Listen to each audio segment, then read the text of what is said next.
Akums drug and pharma, Anil ji क्या सलाह देंगे इस आईपीओ के लिए आप? दीप, इस आईपीओ में रीजनेबल लिस्टिंग है, ठीक ठाक से लिस्टिंग है और लॉन्ग टर्म दोनों के लिए पैसा लगाने की राय Okay.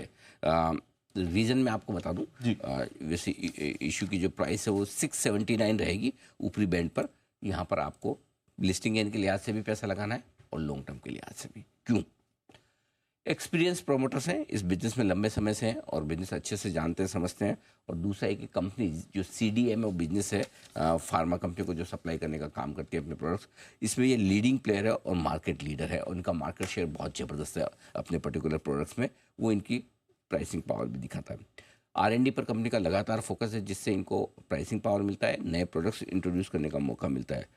एक और बहुत अच्छी बात इस कंपनी के बारे में कि पूरा का पूरा बिजनेस अभी तक इनका जो आ रहा है वो सिर्फ घरेलू बाजारों से आ रहा है। तो वो यूएस एफडीए का डंडा और रिस्क इनके है ही नहीं।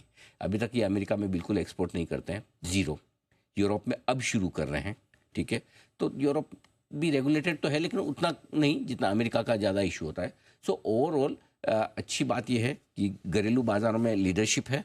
लगभग सारी घरेलू कंपनियाँ इनके, बड़ी कंपनियाँ इनके क्लाइंट है। तो और प्रोमोटर्स काफ़ी एक्सपीरियंस है। ये सारे पॉजिटिव। नेगेटिव्स देखना जाएँ तो थोड़ा इन्वेंट्री लेवल हाई है, वैसे इंडस्ट्री की डिमांड भी रहती है, इनके रहते ही हैं।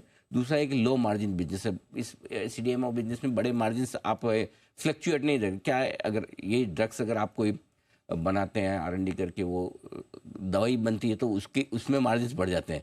ये कॉन्ट्रैक्ट टाइप वाला बिजनेस ज़्यादा होता है, तो इसलिए इसमें मार्जिन हमेशा कम ही रहते हैं।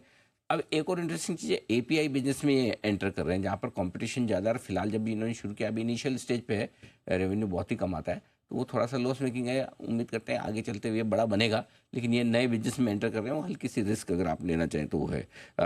पॉजिटिव में एक चीज़ मैं बताना भूल गया, वैल्यूएशन से इन्होंने ठीक रखे हैं। दूसरे लिस्टेड पेयर्स के मुकाबले में इनके वैल्यूएशंस ठीक है। तो लिस्टिंग पर थोड़ा सा कह सकते हैं कि मुनाफे के लिए गुंजाइश छोड़ते हैं और ग्रोथ आगे ठीक दिख रही है। तो मुझे लगता है कि इस आईपीओ में पैसा लगाया जा सकता है। पैसा लगा सकते हैं जी हाँ। चलिए, बढ़िया है, मौका मिलेगा, पैसा लगाइए। आईपीओ स्कैन ये है आपके लिए एकम्स ड्रग पर। अनिल जी की राय आती हुई दिख रही है।